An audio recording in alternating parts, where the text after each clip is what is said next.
Okay, you start your presentation. Thank you very much. I am Dr. Barnabas Amborno from Ahmadu Bello University, Zaria, Nigeria, participating in the World Applied Anthropology Congress. I want to thank the organizers for the opportunity given me to give this talk. Particularly, I want to thank Dr. Ravi, who actually approached me to give a brief about my research and sojourn at the Laboratory of Biological Anthropology under Professor Crawford. Okay. I was introduced into research with my undergraduate research, where I actually worked on the chronometric study and drive indices in Nigerians, a project submitted to Abama University of Maiduguri in 1992. And this is me here conducting several types of measurements with my classmate Atuman Sombada, also working on the femur. After I finished, I proceeded to my NYC, and by 1994, I got an appointment with the Ahmadu Bello University Zaria, where I was appointed as a graduate assistant, and I actually worked on my thesis. My MSc thesis was titled Relationship between Cephalometric and Somatometric Variables and Derived Indices in Nigerians, which is not far from what I did from the undergraduate, except for the fact that now it's actually in the living, and I also extended to the other parts of the body. This thesis was submitted to Ahmadu Bello University in 2002. After that, I proceeded on my doctoral journey, and by 2008, I submitted a dissertation titled Relationship between second and fourth digit lengths and ratios with anthropometrical and biocultural traits among Nigerians, a dissertation submitted to Ahmadu Bello University in 2008. And this research was actually based on the background information I was able to gather from the literature, which is actually shown in the digiratio timeline, starting in the late 19th century by Baker, followed by George in 1930, by Phelps in 1952, and by Wilson in 1983, reporting the fact that there is actually some sexual dimorphism in the length of the fingers in males and females. But this idea was further extended by J.T. Manning, in their research published in 1998 in the journal Human Reproduction. The title of the work is The Ratios of Second to Fourth Digit Lengths, a Predictor of Sperm Numbers and Concentration of Testosterone, Luteinizing Hormone, and Estrogen. Manning et al. 1998. And this was actually the first instance where the application of this sexual dimorphism is actually made to a number of other traits in man. And in 2002, Manning published a book called Digiratio, a pointer to fertility, behavior, and health. And in this, there are a number of things I've actually extracted out of that. Some of the things presented in this book, as shown by this table, is the fact that low digiratio actually will signify more fertility in men, high reproductive success, more aggression and assertion, higher musical and sport attitude. Unfortunately, the association with low socioeconomic status is also indicated, even though not fully established. Whereas if there is actually higher digiratio in the males, is associated with high risk for early heart disease, whereas in the female, as you can see, greater proclivity towards homosexuality, bisexuality, and then increased aggression and assertion when digiratio is low. Whereas on the other side, when digiratio is high, the woman becomes highly fertile, and then higher lifetime reproductive success, unfortunately, is also associated with the risk of breast cancer. And from that dissertation, these are a few of the papers that have been published from that dissertation. in the Internet Journal of Biological Anthropology, in the Journal of Environmental Neuroscience and Biomedicine, and also in the Anthropologist in 2010. Now, following that feat, I continued studying with undergraduate students, but then again, at least I had like a few of the students who have actually applied this particular concept to their research. For instance, you can see a thesis submitted in 2015 by Chikeze, labeled as a relationship between serum testosterone DG ratio and body composition among adolescents of Igbo ethnic group. And then in 2018, Yusuf, my former doctoral student, actually extended his own study by looking at the effect of body adiposity indices, 2D, 4D ratio, and level of physical activity on metabolic syndrome and the serum biomarkers in households of Kano, Nigeria, a dissertation submitted to Ahmadu Bello University in 2018. And then other things I've actually been engaging has to do with reproductive characteristics, especially in girls, growth and nutritional studies in children, and then body composition, especially in the females. After my degree in 2008, I began looking for opportunity to travel out to go and get some postdoctoral experience. And as at that time, I was a member of the American Association of Human Biology. So I decided that I should send a general mail to members to see if I can find anybody who is ready to host me, because there was actually an opportunity from my university through the MacArthur Foundation to sponsor people for short-term visits abroad. So in 2008, when I sent this letter, one of the persons that actually responded to me was Professor Dr. Crawford. And he said that, okay, I should send my CV. I sent my CV, and he felt that, okay, I'm all right. I can actually visit.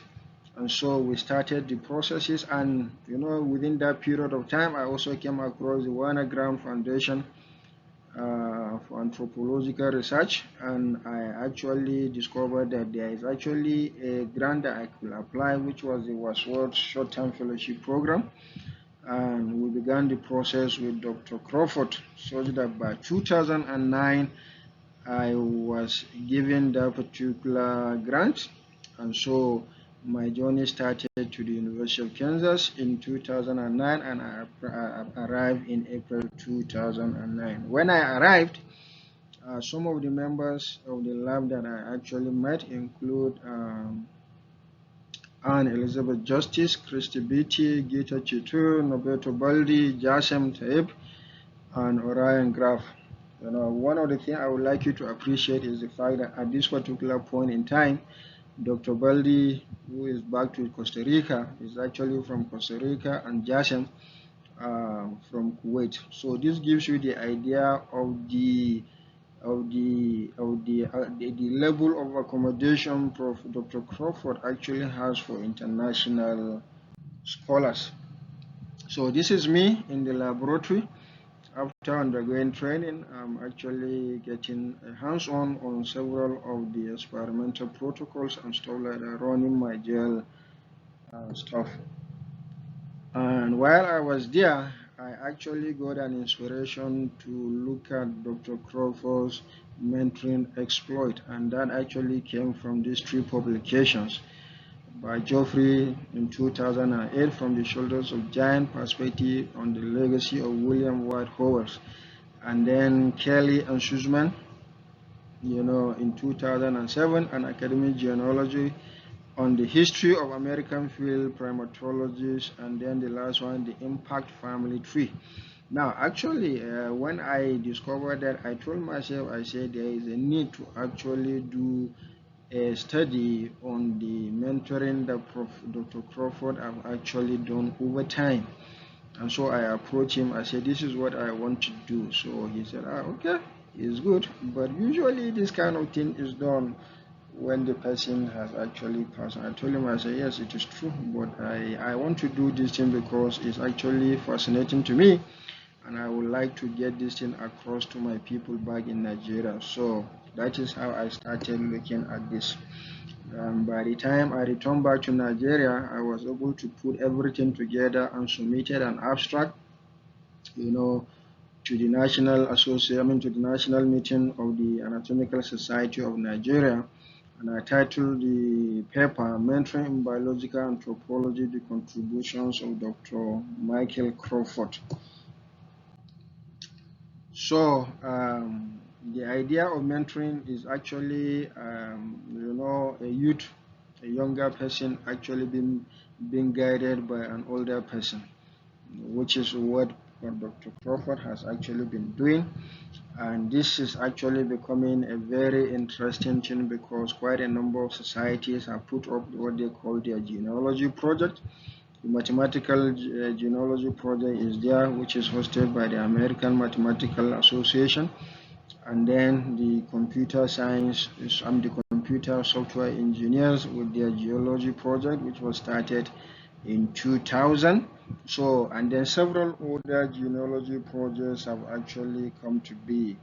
And to give you an insight, this is actually a typical tree that will trace somebody's academic genealogy from what we call your great grand advisor to your grand advisor to your advisor, and then to you, and to the several relationships across your aunt advisor, your uncle advisor, and then several other things, including your cousins and stuff like that.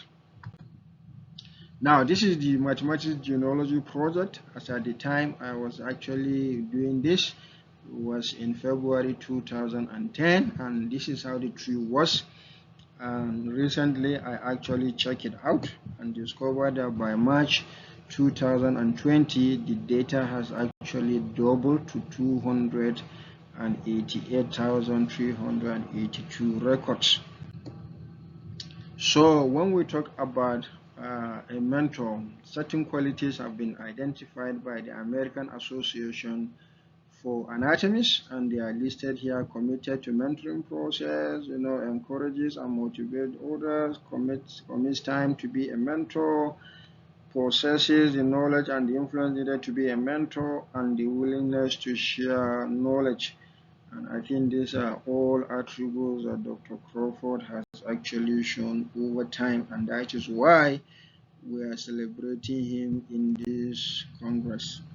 And the aim of the study was to describe the mentoring aspect of Dr. Michael Herman Crawford, to encourage the senior members of the Anatomical Society of Nigeria to begin establishing a geological academic geology, and then encourage the younger academics to develop mentorable attitude. And what I did was to actually get data from the list of documentation on the list of masters and doctoral students, including visitors to the lab at the level of postdoc. And where there are issues, I actually contacted Dr. Crawford directly or some other members of the lab. From my data that I put together, I was able to actually look at the number of students, doctoral students in this instance. There were 30 of them, and I tried to classify them according to their area of research. And for primatology, you can see there are 3 people, population biology, there are 9 people, molecular anthropology. As at that time, there were 8 people. And then previously, other people, who have worked in evolution, dental anthropology, anthropometry, and aging are also represented here. Now, but let's also put it so that people can appreciate.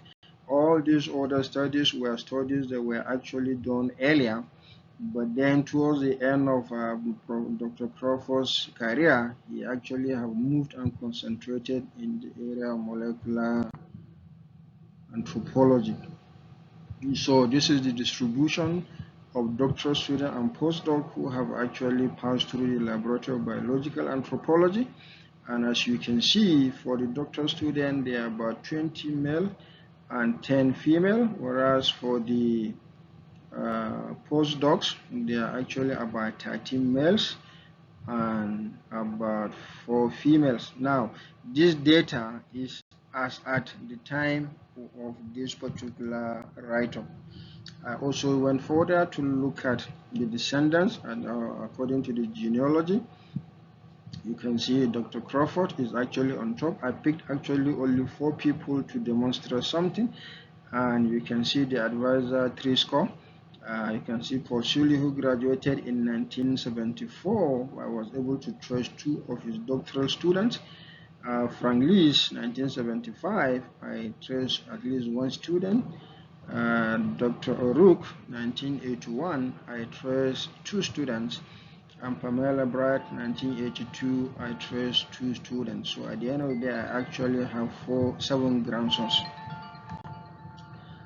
And I tried to compare the data of Dr. Crawford and Dr. Klingman, who actually graduated in 1957, from with mathematics, where they had both 30 students each of them. But if you look at the further descendants, you will discover that Dr. Crawford has 7 descendants, at least as at the time of this particular work. And then on this other side, we have Dr. Klingman having 183 descendants. So one of the things that you should keep in your mind is the fact that while Dr. Crawford has the same number of students with Klingman, you can see he has fewer descendants. And the reason was very simple. Quite a number of the people who actually passed for descendants of Dr. Crawford do not actually go to pick up faculty positions. They went into the industry, they went into some other sectors, whereas the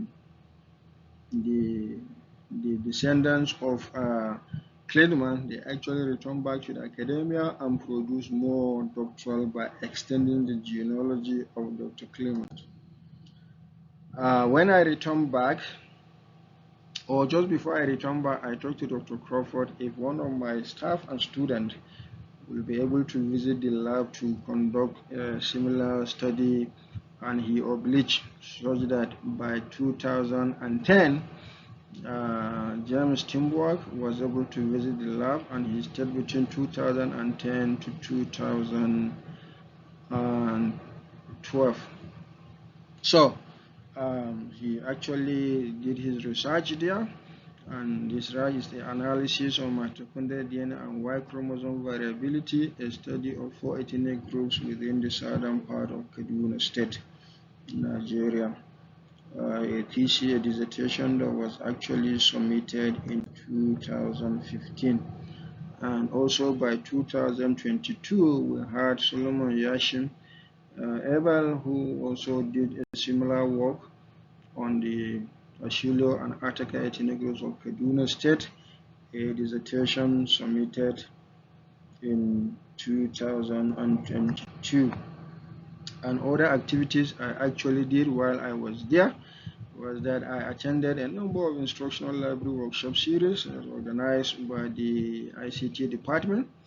I also participated or attended a summer school organized by the African Studies, University of Kansas African Studies Center, where I obtained a certificate on teaching about Africa, methods and strategies. I want to conclude this talk by profusely acknowledging and thanking Dr. Crawford for the opportunity he gave me to visit the LBA. I want to also thank Dr. Ravi for actually reaching out to me and informing me about the association, Anthropological Association for Humankind, and how he was instrumental for me joining it. And this is actually based on the connection that Crawford have actually told him about me, and Dr. Crawford has actually made effort for me to meet with Ravi and his family when I was in the US in 2009. Unfortunately, none of these efforts worked out, but the relationship was still there. So in 2021, Dr. Ravi actually contacted me regarding the AAH. So I want to use this opportunity to thank him for that. I want to thank AU Anthropology and the University of Kansas at large. I want to thank my university. I want to also thank Warner Grant for the opportunity of funding. And I also want to thank the AA for this privilege to actually present my research and my sojourn at the Laboratory of Biological Anthropology. This is me and Dr. Crawford in 2009 in his office. Thank you very much.